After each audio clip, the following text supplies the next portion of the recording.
Hi, I'm Michael Allison, the Commercial Director at Roma Finance, and welcome to another episode of RomaTalks, where we meet people from across the property ecosystem. And today I'm delighted to be joined by Nicholas Wallwork and Martin Roberts. Hello. Hello. Hello, sir. Property ecosystem. Do you like that? Wow, I love it. Yeah, makes you feel like a plant. You look like a plant today. Look at all the flowers and everything. And exactly. I'm less flowery. Fine. I'd like to be a creeper. I think a creeper. The reason it's an ecosystem, if you think about it, property quite fluid, isn't it? And there's all these. You're making this up as you go along, aren't you? No, I made it up at 3 episodes ago. Curveball. We make it up. You a curveball, and now you're pretending. You're doing a very good job of turning it into a property-related, I don't know, story. That's genius, mate. I was going to go. I was going to go all the way through. He's a professional. He's a professional. How you got to the dizzy heights? No, well, carry on with how you're going to turn my complete random statement into something useful. So the ecosystem is. Yes. Welcome to the property ecosystem with me, Mike. No, I think for us, we always position that actually relationship should be natural. And property is built on relationships. Obviously, you've got a relationship yourselves. Correct. That we're seeing at the moment on Property Mentors. And I'm now going to sway into the first question. You see, like the way I sidestep. Amazing. Yeah. Okay. Just Thank you very much. No, people will replay that. Stop, replay. See how we did that? I still can't see the join. Like a sidestep. Absolutely. So tell us a bit about your relationship. How did you two meet then? Oh, wow. Yeah, I don't know. We both got involved in property training. Yeah. And we got to know each other through that, and I think we were both working on trying to educate people and continue to do so on how to do property properly. And I think property is so familiar to people, you know, and the idea of investing in property can be, on the face of it, quite simple. You go down to the estate agent, or you go on Rightmove, or one of the other, stuff that you'll find online. You can buy a house, or you can buy a commercial property. You can buy whatever you want. It's very easy, but it's also very easy to get it wrong. And I think that familiarity can cause problems. It's like if there was anything else which you were thinking about investing in, or any other business that you were thinking about getting involved in, you just wouldn't stumble into it and go, oh, I'll tell you what, I'll buy a few trucks and start a logistics business. So I think we both felt that, there is a huge importance, and still feel, for showing people how to do it properly, because there are pitfalls for the unwary. And there's great profits to be had, there's great fun to be had, there's great lifestyles to be had, and there's a great opportunity to, make your world better for you and all those around you. But there's also an opportunity for you to mess it up big time, and learning from people who know what they're doing, I think is absolutely key, which is where we met through a various property training. To cut a long story short, we met in Reading, didn't we? We did meet in Reading. That's such a boring story. That's where all the great relationships We met in start. Reading. We met in Reading all the way around the houses. We met in Reading to get to Reading. Yeah, no. I didn't lead. My My answer was so interesting in comparison to we met in Reading. It was a bit like, property boring, geeky answer. It wasn't a property boring hippie answer. It was what we actually believe, you troublesome person. Anyway, so that's what we met. Yeah, we met at a bar in Reading. Lovely. We had a pint in Reading. We fancied each other across the bar, and that was it.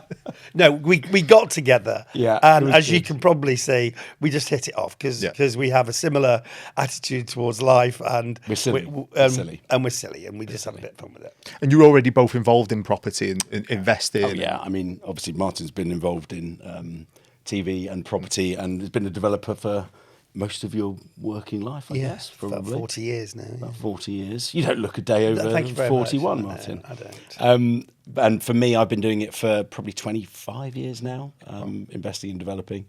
So like Martin said, we were in like parallel worlds, and we crossed over a couple of times, met each other a couple of times through a combined company we were working with.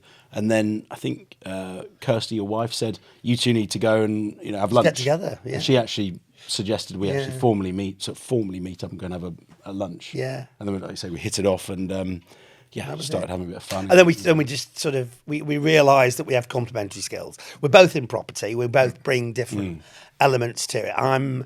I think your strengths are the business side of it, the numbers, the real sort of keeping it, and the construction management. And the construction management. You do keep you still got heart in it, but I'm a lot more ideas, design, bigger picture. I can see what we could do with this kind of thing. Pulling people together, pulling a team together. So I think the combination of the two, And and that's where companies like Roma are really important, because I know that's what your ethos is, and that is to become part of the team. And if you get a good team around you, and obviously finance, and financial support is absolutely vital. For you can't do it unless you got a heck of a lot of money in a bank account somewhere. You need support, and if you've got a heck of a lot of money sitting under the sofa, I think you'd still be sensible to look at financing in different ways, because it has so many positive reasons for doing that. So I think you build the team, and I think we both could see that we both brought a great element to a team, and are able to build a team of people around us who can fill any gaps that we don't have, like Roma. Yeah, and Roma is a team player that wants to work with you for the lifetime of your career. Yeah, it's my experience with you guys. And absolutely, when we position ourselves, we can either have a lender-borrower relationship, or actually we're a majority business partner for a successful transaction. And you want to go into business with people that you know, like, and trust, and that's the whole point. And you probably would meet people down the pub, actually, to build up that personal relationship. I know Scott, obviously, the managing director. One of his ethos is to be the kind of people and to operate in a way that your granny would be proud of you. And I know that's a great ethos. That's just brilliant. Do something that your granny would be proud of. I mean, oh my gosh, that's amazing.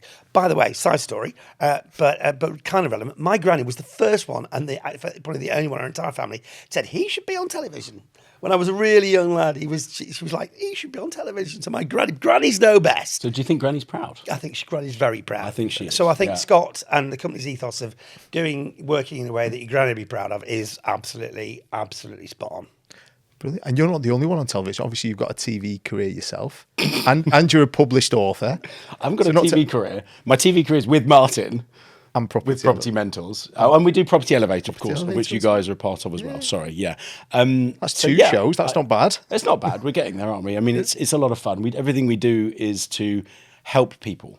And I think if you take that ethos that you want to get out there and like Martin said earlier, it's very easy to make mistakes in property. I've been driven for my career whenever I've wanted to get into the education space or the mentoring or consultation space, is to just stop people making mistakes.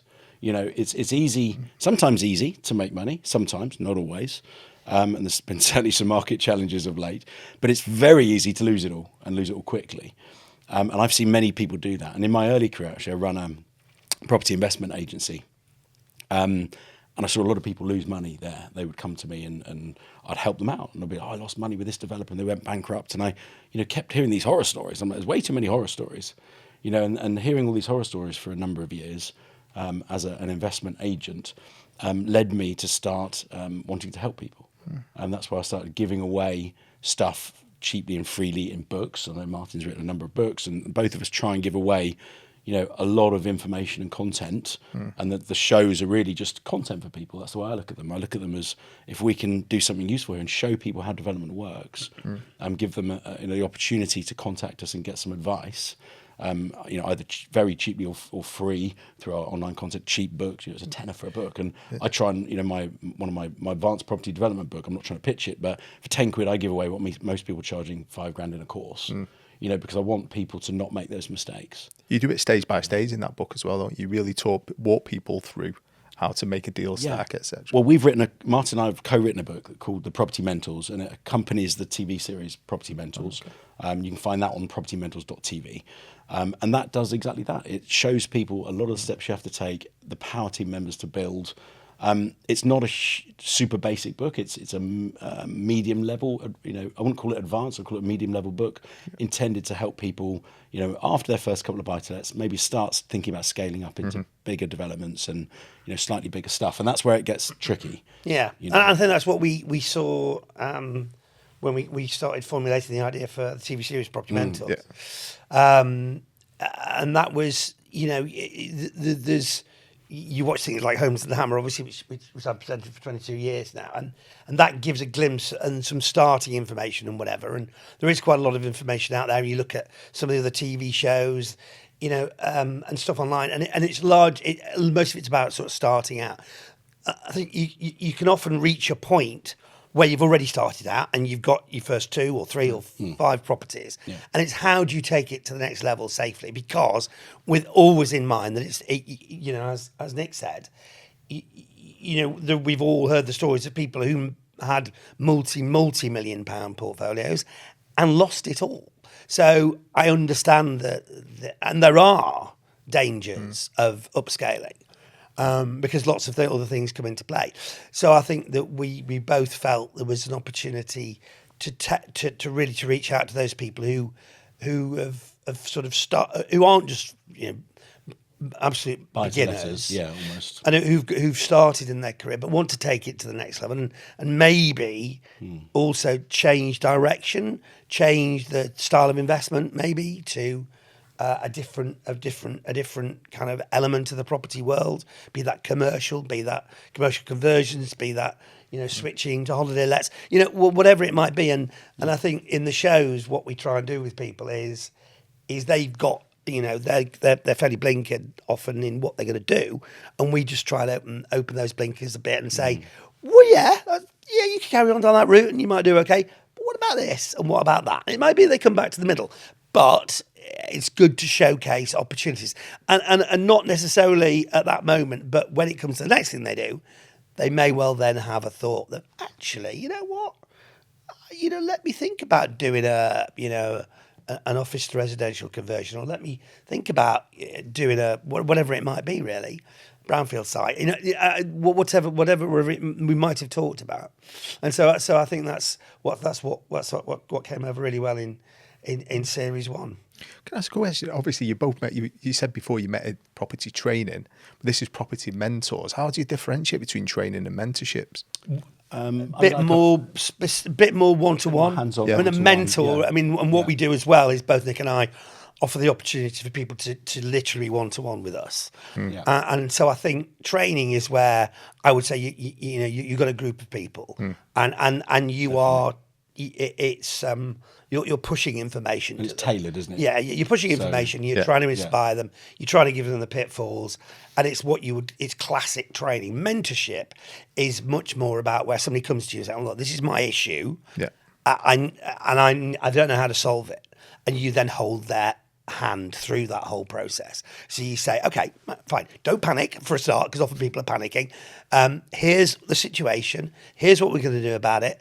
And here's the likely outcome, and here's plan B if plan A doesn't work. And I think it's that hands-on approach where you know what it's like. If in any situation in life, when things aren't going quite right, you too tend to become fuzzy-headed. Yeah. And you can't see the wood for the trees because your brain is focused on the negatives, it's focused on the problems. You're in fight or flight mode. So or the opposite. Someone's like blinkered with looking at the numbers and thinking the value is going to be 10 times more than it is, and they're not realistic. So I think at that point you need somebody who can say, "Whoa, sit down, definitely, cup of coffee, or herbal tea, calm me down, calm, and let's just go back a few steps." And often just even that conversation can make, and people often come up with their own solutions. They know their own solutions. They just don't want to necessarily do them. What Martin's good at on the show is getting to the people aspect. He draws out. It's almost like a bit of the mentorship. 20% of it is life coaching, isn't it? It's helping that person through a situation and understanding their strengths and weaknesses and who do they need in their power team to support them to succeed. I'm a big believer in employing other people that are better than me. Right. Yeah. If I'm bad at something, why would I continue to do it or learn to do something I don't like, I'm not passionate about, and I'm no good at? Employ someone that's amazing at it. And that's part of the concept, is understanding the person and then helping them build their business and filling in the gaps of the weaknesses. It's taking them out that echo chamber sometimes, isn't it? You say, it's either somebody telling them that it's going to be really good and that's all they hear, or this is really bad and that's all they hear. It's sometimes it's actually just talking about it. And once you start verbalising, the problem either seems smaller or greater, and then you start to tap into people around you. So do you prefer the mentorship or the training if you had to pick one? Mentorship all day long, I like both. I mean, look, I go the whole hog, don't I? Because I go all the way from Homes Under the Hammer, where I'm talking to 1.2 million people every day. Well, which is training.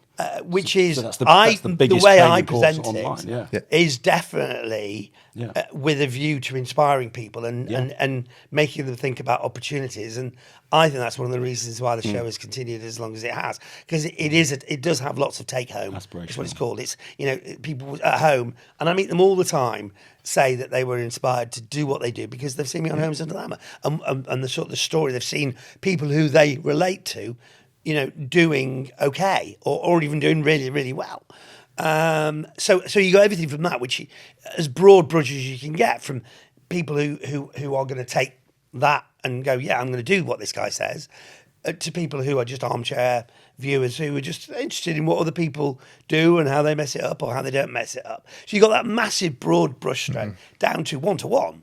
So, you know, I mean, it's very interesting to cover the lot. Complete opposite ends of the spectrum. And I think there's lots of fulfilment to be had from both. Definitely. I think Homes and the Hammer, you got 1.2 million armchair valuers watching the show. We all try and guess at the beginning, how much will it be worth when they come back 6 weeks' time?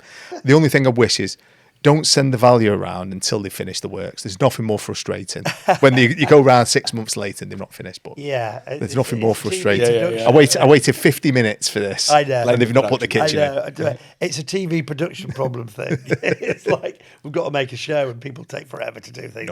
It's an interesting format point, actually, because we talked about, for Property Mentors, going back and filming what they did. And we recently recorded a couple of podcasts with people, didn't we?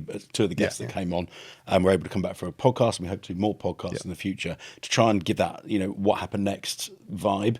From a TV production point of view, sometimes that could be a 2-year cycle. So if you imagine we're filming this podcast today, we wouldn't be able to release that for 2 years so that we can record the last 5 minutes of what happened next. Yeah. And so that becomes a logistical nightmare. Things go out of date and it costs. You need a budget of 2 years of filming before we are lucky on Homes Under the Hammer that it's been going so long. Yeah, of course. That we can't afford to let things roll. So I'm sorry that you've seen it when the values go back too soon. And that is the case. But I know we've been back to property 7 years after we first visited. Yeah, 7 years after we first visited. And they're like, the people going, yeah, well, it took me longer than we thought. You said it was going to be 7 weeks. There's 2-bed semi in Doncaster. And blah, blah, We thought we'd wait for a couple of government changes and then etc. Just wait for the right time in the market. So on Property Mentors, there, what was the one that stuck out for you? The person or the scheme that you went when you actually said that's the reason we did the show? Oh, that's a good question. I think they're all so different. They are also. They're all brilliant. I mean, without giving too much away, I certainly need to watch the podcast. But there was a cautionary tale, and where somebody didn't take our advice, and had lots of really perfect storm, horrible things happen to them with dodgy builders and, you know, just being well and unscrupulous business partners and all sorts of things, and that was really sad. You know, but that person was great, and they sort of said, "I wish I'd taken your advice," but was still very positive and upbeat. So I really like that story, not because they ignored. Well, you know, we did open their eyes to other opportunities, but they wanted to carry on. But it just, I on Homes and the Hammer, people often ask me, what do you ever feature the bad stories? Because it all seems like it all goes really well. And I say, well, actually, most of the time it does go well. You know, the shows the properties we feature, most of them, people manage to do all right, because at auctions you're buying undervalue, and, you know, generally people doing a reasonable job. But I actually quite like it when it doesn't go quite to plan, because I don't want people to think it's always that easy, because it isn't. So I really like that episode, because the lady talks about it more in the podcast. But it's probably the most educational. But it is after. It is a sort of a good, not from her point of view, but it's good. It's vital information that people hear as to what can go wrong if you're not careful. And effectively, she lost everything. And that's a terrible story. But what we want to do is to try and stop that happening as much as possible. And clearly, unscrupulous people getting involved, how can we possibly influence that? Yeah. But what we can do is to say, here's what you do to protect yourself as much as possible from the world, which is sometimes full of people who, on the face of it, seem great and turn out to be not. It's one of those teachable moments, isn't it? Yeah, That definitely. If you're insular and you keep it to yourself, it's the opportunity to share that with others. And it sounds like if they do go again, they'll take them lessons into the next already, one as well. yeah, completely. 100. And that's what she's doing. So, and she's very bright and bubbly, and just puts it down to experience. And I had so much admiration for her, to be honest. Yeah, she's got she's inspirational in her own right. So, to be able to overcome adversity We want to listen to the podcast. is a skill. You can watch it on the show. You can see her, but listen to the podcast. It's on Martin and I's to see Instagram profiles, and you'll find it through Yeah. our YouTubes. And we'll put the link below. Yeah. Look up our names on YouTube. But anyway, so that was. But the other stories were all great. Can I tell you the one I like? Yeah. I like the fact that we had 30 minutes to film this entire episode in a £25 million ex-country embassy on Holland Park. Yes. I thought that was quite fun. Other end of the spectrum. You two had to only had 25 minutes. Yeah. Film the whole episode inside the We property. had a yeah. very Wow. London estate agent. Wow. He was not particularly happy Who showing wasn't us too around. happy with us wandering around this £25 million former embassy Wow. in Holland Park. Yeah. A few doors away from Richard Branson's house or whatever, allegedly. And yeah, he was like, right, well, you've got 25 minutes. We're like, we've got to film a whole TV show. He was like, no, you've got 25 minutes. Right, okay. Yeah. And we ended up filming quite a lot outside with it in the back. We did a quick tour around and then did the incidentals and everything outside. But it was good fun. But as a complete sideline, part of the show is we dip into some of the things that the people love the most in various ways, and so we decided to combine a little bit of classic cars into the whole show. Yes. So for series 1, Nick got to choose the classic car, and you brought along a. Well, yeah, it's got a very long name if you were to cite it, but it was a 1954 Barn Door Deluxe Samba. VW Samba. It's a VW. The VW split screen. To anybody else, it's a camper van. VW camper van, split screen from '54. So it's really old, really rare. There's only 25 in existence. Wow. One with all the windows in the roof, and it's original paint, which means it's a little bit rusty here and there. But it's not structural rust. It's just patina, I call it. Martin. But being Nick, put like a Porsche 911 engine in it or something. Something like that, yeah. It was a Porsche engine. But anyway, so we trundle between the properties in that. With the guest in the back. When it goes. With the guest in the back. Guest in the back, yeah. So we're doing series 2, which I'm delighted that Roma are sponsoring. And Scott's going to be, managing director, is going to be heavily involved in. Yeah, he's going to be coming on the show. Are you going to put him in the back? We might stick him in the back of whatever. Well, this is what I'm nervous about. Because this time, Martin gets to bring the vehicle. Yeah. There's going to be a bit of a surprise. And he's sniggering all the time about what he's bringing, and I'm really worried about it. It could be the 18 van. I like that. That would be the least of my worries, the 18 van. Okay.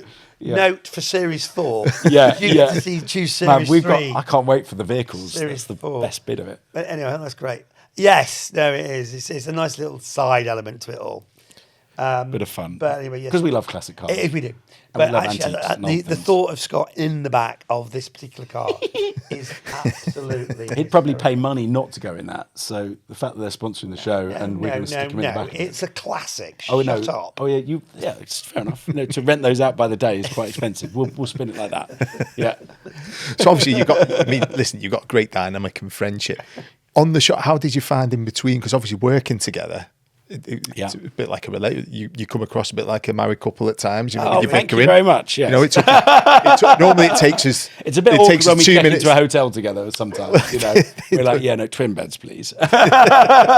Normally it takes us 2 minutes to start a show. It took us about 22 minutes with you two, which is great. So how did you find working together for longer periods? Good fun. That was great, actually. Good fun, isn't it? Because just like this. Messing around, having fun. You do, yeah. It's one of those. It's a great question because the TV dynamic isn't necessarily translatable from a normal day dynamic. You know, I've been interviewing people and, you know, having an absolute laugh when we're just not on camera. And the moment the camera goes on, they are wooden, they are, you know, monosyllabic, and yes, no answers, and there's just something happens. And I've worked with people who, it's just hard work because you're just not aligned. So what was really good, because you can't take it for granted. We're great friends. We are. I say Nick More was friends than business yeah, partners. I say Nick was my best mate. Yeah. So that's one thing. But translating that into a TV chemistry is absolutely not guaranteed. But I think it comes over really well, and I'm really delighted about that, because that wasn't a given. No, and me too. It would have been a bit of an embarrassing conversation to tell Nick that he's rubbish. Nick, I can't work with you again on screen, I'm You're afraid. rubbish. You might be able to develop properties, but you're rubbish as a television presenter. But anyway, luckily, I didn't have to have that conversation. Yeah. Well, it's Because he's not. Well, well, he's got a TV career already, hasn't he? He has. Yeah. Published author. when he said And, you know, it's because you know, he has got a TV career. It's a career. Not, It's I not mean, a career. the world of Just TV a has bit of a changed. dabble. Well, no, yeah, but the world of TV has changed so much. yeah, Like it's content when I creation grew for up, me, and when yeah. my granny was saying, "I'm going to be there was 3 channels. That was it. And so to get any broadcast or to be on a screen, you were almost a little bit of a god or whatever it might be. It was either movies or It television. still is, right? Like proper mainstream mainstream TV telly still has and that movies thing. is still. I wonder how long that's going to go on for, because my kids don't watch television. No. You know, they watch they yeah. you know they watch Strictly, and they watch, you know, I'm a Celeb, Get Me Out of Here, and a few bits and pieces. But most of the time they're just on their phones, and now I think the generation who did that, and now they've probably started when that was possible. Maybe 5 or 6, 7, 8 years ago, but now they're 18, and so that whole TV audience don't watch TV, and that's a massive thing for TV manufacturing at the moment, which some people would say is really struggling, because especially when it's advertising driven, you know, the advertisers are going, well, I'd rather give it to an influencer, because I can get immediate feedback on how the advert's gone, rather than splattergun approach putting it in an advert. So I know that TV is in general is going through, you know, a realignment of how it's going to survive, which would be terrible, because, you know, the production values on some stuff you see online is amazing. But the stuff you see on TV, and it's why, you know, I'm delighted that Mentors is available actually on TV. On Amazon Prime. It's on Amazon Prime. Available on Amazon But it's Prime all anyone and watching. Freeview. It's TV, right? It's big screen TV. Yeah. And YouTube. Of and course. yes, Stick it on YouTube. but I'm delighted there are still, you know, the mainstream channels there putting money into the big dramas, putting money into the big reality TV shows and all that kind of stuff. I think it'd be a real shame if that gets, you know, if that can't survive, because the world is changing. I mean, can I just add to that, Michael? I think what will happen, what is happening, is the quality of the content is now what's the most important, not the channel that it's on. Because actually, People will find it. There was plenty of bad shows on traditional TV, Yeah. right? You know, Well, we certainly filmed Property Mentors as if it was a proper, if that's what you call it, TV show. proper TV show, production and so- quality, and it we've got is. right up there. Because you actually, as you say, you can now watch YouTube or Amazon Prime on your big screen television. Yeah. So how do you? Or on What's the your difference phone. actually? Yeah, so it's really important just to, I think, focus on the content and like we're talking about the education, trying to give viewers something that they can learn from that's educational and entertaining at the same time. And then I think, you know, hopefully we're on to a winner with Property Mentors. No, definitely. What was interesting then, I was going through my mind, obviously, the evolution and the new people, the younger people coming in to watch television, how things are changing. It's exactly the same with property, isn't it? And how have you seen it diversify for you in your investments over the last? Well, for me, buy-to-let's got a lot harder over the last few years, over the last 10 years, increasingly harder, increasingly more legislation. You've got to be more professional. And I think the government is, you know, subtly trying to do that. I think their intention is to push out the incidental landlords, the mum and dad buy-to-letters, the people just have 1 or 2 in their portfolio, making a lot of money, because you used to be able to do that 20 years ago. Yep. And I think they're trying to push it more into the hands of experienced operators, and potentially in the future more housing associations and bigger housing groups. because they will run it properly. You know, there are slum landlords, there are bad landlords, and unfortunately, when Joe Public is left to run property, 10-20%, whatever percentage, doesn't do the best job possible, and they might not have it as safe as possible. So the increased regulation is just pushing out the bad operators. So if you're prepared to run a business, run it properly, work hard, bring the right people in your team, and keep your properties up to a very high standard, you'll survive and prosper. And that's that's how we teach people to invest and develop properties. But it's certainly changed. It's now not a case of just go and buy, chuck a lick of painting and new flooring, and there's another buy to let to the portfolio. Yeah. Those days are pretty, numbered. Unless you're just a cash investor, you've got a load of money from selling your business, and you just want to buy a few buy to lets on a very low yield. Sure, go and put it as a decent store of cash. But to make money in property now, I think you need to be more active. I think you need to take more development risk. So, that risk can be diminished by the team and the education. But you need to do a bit more work now to make money in property. I wouldn't want the single operators to be forced out of existence, because you say 10% are bad, but 90% are good. And very true. You've got to start a portfolio somewhere. Yep. So everybody started with the first property, and that might have ended up with 3,000, or that might have ended up with running a housing association. But you started with one. Yeah. And I think, that's where the education comes in again. It's key, yeah. Showing people how to do it right from the start and making sure they understand the rules and regulations. And sometimes, to put a slightly different spin on things, I do feel that, private residential landlords, the private residential sector is given a hard time when it doesn't deserve it.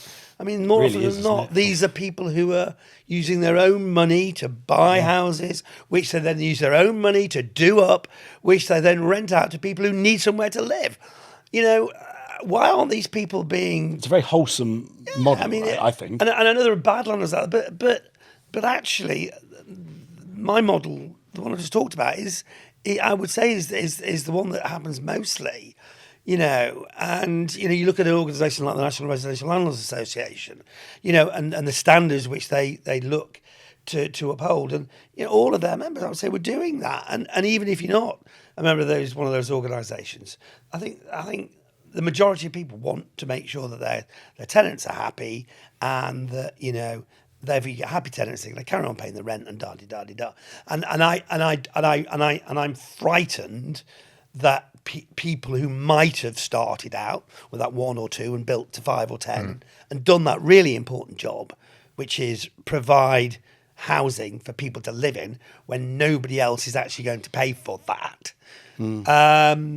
I'm scared they'll go, I'll do something else, and that's really scary for this country's housing crisis. I'm actually seeing, just to lead on from Martin's point there, I'm seeing huge opportunity for investors actually to go into care, children's care, assisted living, supported living. There's lots of areas of housing at the moment that are undersupplied with housing because there's been so many people exiting the market, and there just isn't the stock. And the government just needs to realise that the problem is not with the landlords, it's with the government not putting in place suitable planning regulations to allow easier development of properties in certain criteria. They have brought out PD rules in the last, 12 years. I think they brought out in 2013 from memory, first PD rules allowing office conversions and things like that. But if they laxed the planning rules and put them all permitted development with set criteria that everyone could follow and understand, they'd open up the market and just stop throttling it. And the trouble is the local authorities throttle it. So the government put in, permitted development, then the local authorities find everything they can do to throttle it. And they want Section 106 payments, and they want SIL payments, and they want all these, I call them daylight robbery blackmails to do their development. It's like, well, you need to supply housing. Why are you trying to stop us and make it harder and less viable? The amount of viability assessments I have to do on developments to just get them built because they don't make a lot of money anyway, and it's just about delivering the housing for a sensible, cost-covering amount, is unreal. And I think if they address that problem, that's where the root cause of the problem is. So, creating regulation and trying to push out small landlords is putting a plaster on the problem they see it as. Yes.